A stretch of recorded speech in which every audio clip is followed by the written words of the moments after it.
قابل توجه همه کسانی که ولو برای لحظاتی فکر کردن که رژیم نمیتونه رو دست افتضاحاتی که تا حالا تو مواقع و موارد مختلف بار آورده افتضاح جدید ارائه بکنه. مثلا کی فکر میکرد که بعد از اون داستان امام مقوایی و اون توجیهات سالانه در مورد جواب فضاحتبارش که گفتن چه احساسی داری در برمیگردی ایران، گفت هیچی، و بعد از ترانه‌های مضحکی که برای معلم شیطان خوندن، باز هم تیویریش به عنوان اون چاه متصل به گنداب آخوندی در ارائه فضاحتبار آس رو میکنه. ولی تیویریش رو نباید دست کم گرفت.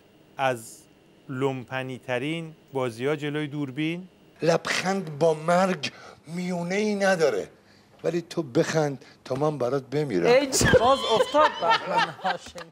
البته عکسش منطقی تره، نظام بمیره و سرنگون بشه تا مردم بخندن.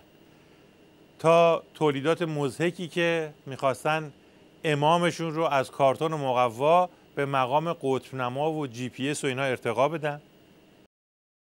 اگر این شاخصها رو ما بد تبیین کردیم، غلط ارائه دادیم، این مثل این است که یک قطب‌نما را در یک راه از دست بدیم یا قطب‌نما از کار بیفتد.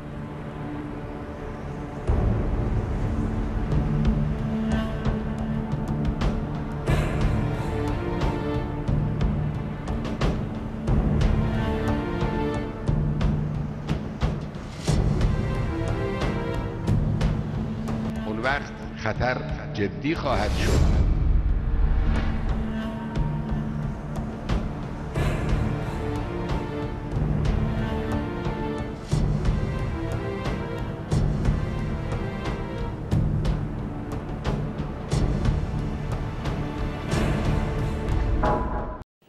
تا برگزاری کنگره در خمین برای جعل محتوای مبارزاتی برای پدر خمینی، یعنی جنایات این آخوند جنایتکار و جعلیاتی که برای خود دجالش را انداختن کم بود، حالا میخوام باباش رو هم برای سابقه مبارزاتی بتراشن. آغاز کنگره بین‌المللی چشمه آفتاب، پیرامون شخصیت پدر امام راحل در خمین. نمیدانی چی شده؟ اگر داد ما ستاندند که هیچ. و امروز پس از 1.5 قرن سید مصطفی دوباره چشمه آفتابی شد برای طلوع کردن. قرائتی دلغک نظام را هم آوردن که ویژگی‌های سالهای جوانی خمینی رو بگه. اینم در اوج بلاهت نه گذاشت و نه برداشت از کتک زدن یک پیرمرد توسط خمینی گفت. یه خاطره گفت که امام در 21 سالگی به یک آدم 75 ساله بود زد تو گوشش. امام 21 سالش بود، او 75 سالش بود. زد تو گوشش که عینکش افتاد 4 قطعه شد. آیت الله بهادینی رحمت الله میگه من بودم دیدم صحنه را. بعد وقتی از پاریس میاد تو بهشت زهرا به شاپور بختیار میگم من تو دهن ای دولت میزنم، این پدر جوهرشو داشته از جوونی. جمع مور و ملخ و مار غاشیه و اینا جمع بود، فقط یه پدیده توشون کم بود که فکر کنم دنیای موسیقی رو دچار تحول جدی بکنه. سرفصلیه برای خودش.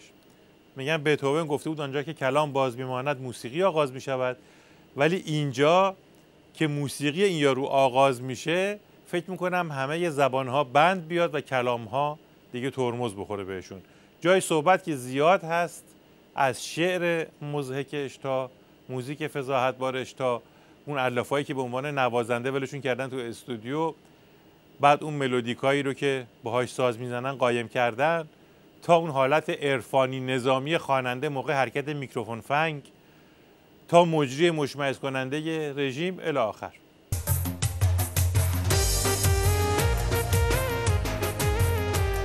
این کار خوشگل فضای دلم، بله. بازم امروز هستیم برای ما. بله در خدمت. پس توی بخش دیگه باز در خدمت استاد حسین عزیز و همراهانشون هنرمندان عزیز هستیم. فضای دل من حرم با صفاته، چشمای تر من مثل روی فراته، از تو میخونم مهب جنوبونم، فضای دل من حرم با صفاته، چشمای تر من مثل روی فراته، به هر حال اجازه بدین که بگذریم و بسنده بکنیم به دستکاری مختصری که طنزپردازهای پیک شادی توی این ترانه موسیقی انجام دادن.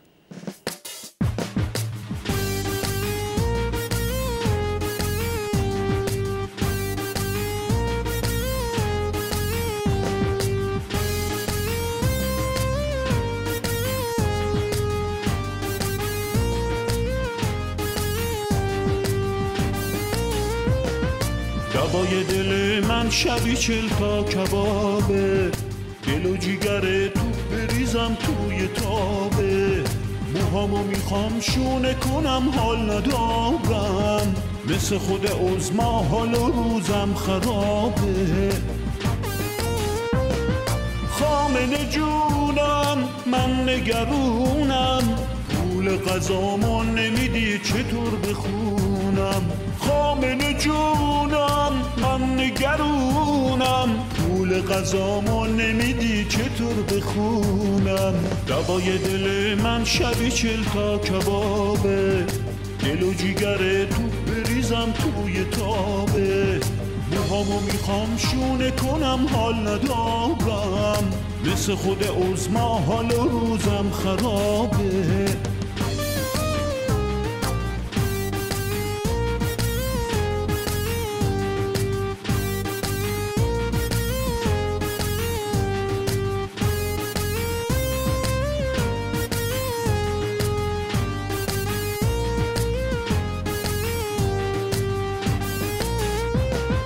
عظمای ما دلنگونه، بعضی جاهاش برم داره، بالا میره فشار اون، بسیجی خرم داره. شبیه این ارباب ما مشنگ پیدا نمیشه، با کلید ولی فقیر دری رو ما وا نمیشه. دوای دل من شبی 40 تا کبابه، دل و جیگر تو بریزم توی تابه، موهامو میخوام شونه کنم حال ندارم، مثل خود عظما حال و روزم خرابه. خامنه جونم من نگرونم، پول غذامو نمیدی چطور بخونم. خامنه جونم من نگرونم، پول غذامو نمیدی چطور بخونم.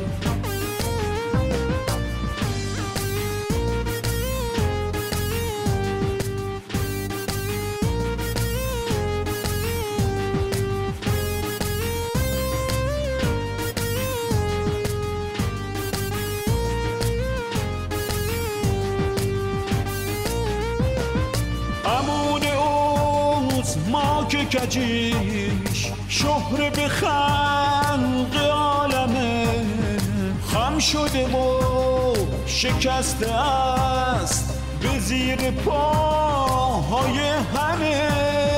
دل ما طاقت نداره، نهار باید قرمه باشه، کنار اون قرمه باید فسنجون و دلمه باشه. دوای دل من شبی 40 تا کبابه، دل و جیگر تو بریزم توی تابه، موهامو میخوام شونه کنم حال ندارم، مثل خود عظما حال و روزم خرابه.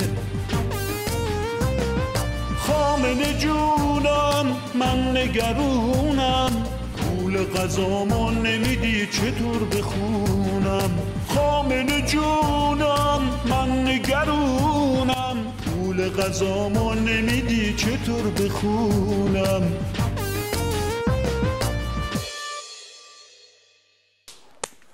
دست شما دوستان به افتخارشون. اگه اهل قصه نیستی ای که شادی شده با کویست